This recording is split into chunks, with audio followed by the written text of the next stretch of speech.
Listening to the Critical Hour on Radio Sputnik. I'm Wilmer Leon, joined here by my co-host Garland Nixon. Thank you, Wilmer.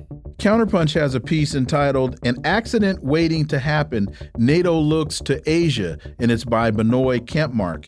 Since the end of the Cold War, the North Atlantic Treaty Organization has distinctly strayed from its original purpose. Well, what's been the impact of this mission creep, and how is it manifesting itself today? For insight, let's turn to our next guest. He holds the John J. and Rebecca Moores Chair of History and African American Studies at the University of Houston. He's one of the most prolific writers of our time. His latest book is entitled "Revolting Capital, Racism and Radicalism in Washington, D.C., 1900 to 2000. Dr. Gerald Horne, as always, sir, welcome back. Thank you for inviting me. So, Kempmark continues, it has become almost shamelessly the vessel and handmaiden of U.S. power, while its burgeoning expansion eastwards has done wonders to upend the apple cart of stability. The Ukraine war has been another crude lesson in the failings of the NATO project. The alliance is also proving dissonant among its members. Not all are exactly jumping at the chance of admitting Ukraine. Dr. Horne, is all of this an accident waiting to happen, or is it the predictable result of militarism and unbridled imperialism? Well, obviously, it's a part. The answer is yes to both parts. With regard to NATO in Asia, I would suggest that the leaders, including Mr. Biden and Mr. Stoltenberg, the Norwegian leader of NATO, that they look at their map and they'll see that Asia is not part of the North Atlantic. This is one of the reasons why France, amongst other powers, has poured cold water on this idea of opening a NATO office in Japan, obviously meant to target the People's Republic of China, and reference here the fact that increasingly relations between France and the United States are headed downward. Recall that the United States elbowed France aside and scooped up a multi-billion-dollar submarine deal with Australia. Recall how the United States, as we speak, is seeking to elbow aside France from its neo-colonies in Africa. And also, the same could be said for the Federal Republic of Germany, which, like France, is increasingly dependent upon the Chinese market. And I think what's happening is that NATO is in search of a mission because its escapade in Ukraine is collapsing.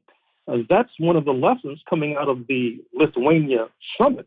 Not coincidentally, Lithuania has been probably the most anti-Beijing regime in Europe. And obviously, Ukraine will not be accepted into membership in NATO for some time to come. They were given very vague reassurances. Mr. Zelensky had a temper tantrum as a result, which did not endear him to his handlers in Washington. And so with this escapade in Ukraine collapsing, like some sort of stumble bomb, NATO is searching for another mark, and it's alighted upon Japan and South Korea, which, by the way, had representation at the NATO Summit. And also, by the way, the relations between Seoul and Tokyo are hardly ideal. Perhaps NATO could perform a service if they could get Seoul and Tokyo from going after each other's throats, which is their usual pattern. So NATO obviously is in the process of collapsing. We should not pop the corks in the champagne bottles yet, because we know that imperialism will not go down without a fight, and that sometimes they're most dangerous when they're cornered.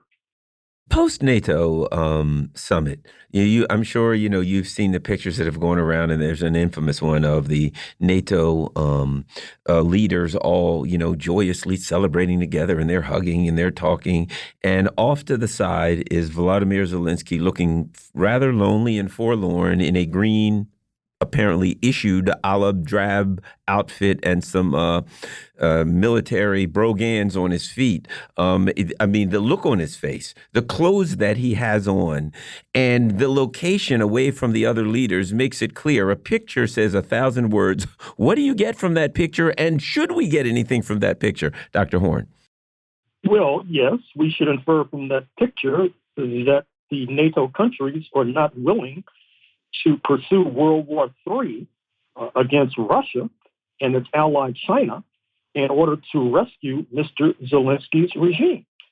He is in the process of being tossed aside like a soiled tissue, because I dare say that with these apparent subterranean negotiations taking place between the major powers to settle the Ukraine conflict, Mr. Zelensky's time in office is short indeed. And it reminds me, I'm afraid to say, if I can digress, about what's happening to the Black American leadership in the United States, which also fought battles against the antagonists of the U.S. ruling elite. Speaking of how the NAACP, which will be meeting soon in Boston, in 1950 in Boston, tossed aside left-wing members, including going after Paul Robeson, the great actor and activist, with a vengeance. Many NAACP leaders supported the war in Vietnam. Many others have been eerily quiescent as U.S. imperialism fought other battles. But now the U.S. Supreme Court says that anti-racist measures like affirmative action are unconstitutional. So those leaders, too, may have to walk the plank like Mr. Zelensky. Counterpunch has a piece, Burning the Quran and the Counteroffensive, Why the West is Panicking. It's by Ramzi Baroud. Desecrating, then burning the Holy Quran in Sweden has once again raised a political storm of condemnation, but also of justification, if not outright approval. Such acts are protected by law. Top Swedish and EU officials have declared. I put this in the context also of President Raisi making a trip to Kenya, to Uganda, and to Zimbabwe. Am I wrong to kind of put these two together? You are on the money, per usual. This is a very important trip for both sides, not least Zimbabwe, which has been under punishing sanctions from the North Atlantic countries for having the gumption to try to roll back the fruits of settler colonialism by reclaiming land from invading European settlers, many of whom, by the way, only arrived post-1945. And even before this trip to Zimbabwe, Iran had been investing heavily in that Southern African nation, up to and including manufacturing plants. Now, with regard to burning of the Quran, I think that Mr. Erdogan, the leader in Turkey, is going to come under understandable pressure for bowing to NATO and apparently acquiescing to Sweden, where the Quran was burnt under the protection of the authorities, acquiescing to Sweden joining NATO. I know that Mr. Erdogan is under a lot of pressure. I know that the North Atlantic powers are not satisfied with his producing drones for Ukraine to use against Russia.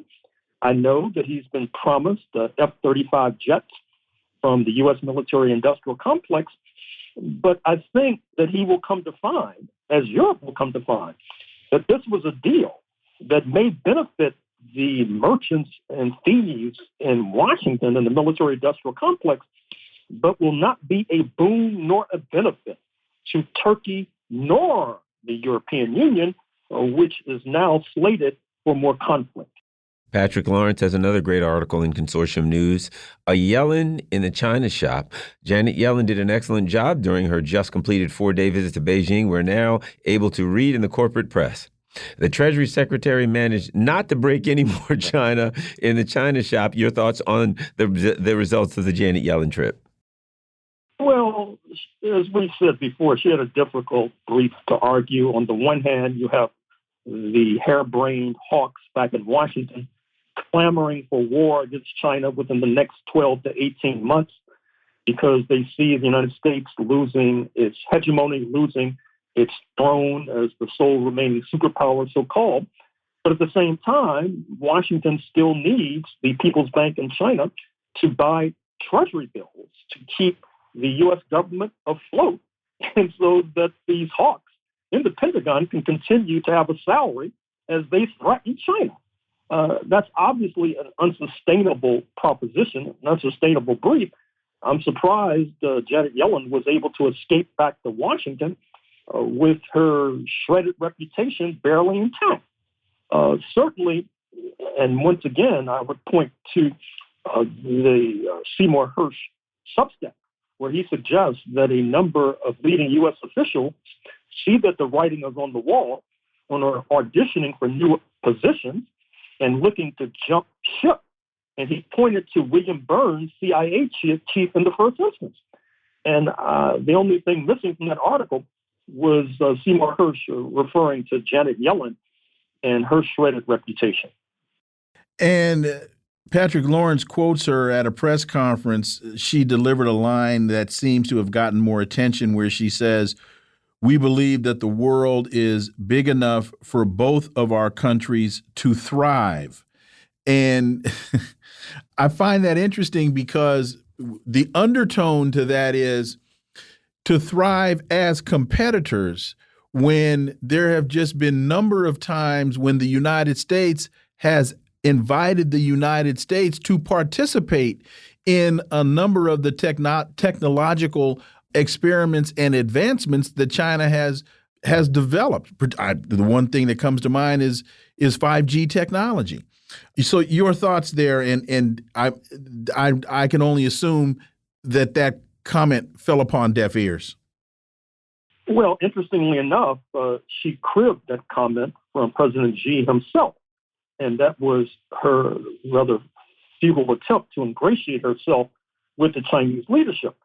She went out so far as to pour cold water on Washington's idea of decoupling from China. She also did a moonwalk away from the European Union's idea of de-risking. Her preferred D word is diversity in terms of U.S. relations with various powers. But I think the D word staring U.S. imperialism in the face is defeat. And that is a very bitter pill to swallow for the hawks in Washington. Interesting RT story. The NATO seeking global domination. Moscow, the U.S.-led military bloc, wants global hegemony. I think it's important because it comes from the Russian foreign ministry, which makes it, official. But I think also because recently they've been running some in TASS and some of the other Russian outlets. They've been running things from China, where China is saying Russia and China are greater than a military alliance, which kind of implies a military alliance plus. Your thoughts? We got 30 seconds. Well, it seems that the Kremlin has just announced that President Putin will be visiting China once again in October. This is after President Putin and President Xi, I'm sure, will meet in South Africa in a few weeks at the BRICS Summit. Despite all of these stories in the corporate media suggesting that there's a rift between Russia and China, I think that's more or less wishful thinking. And I wish that the corporate media would pay more attention to reality, more so than their demented wishes. Dr. Gerald Horne, as always, thank you so much for your time. Greatly, greatly appreciate that analysis, and we look forward to having you back.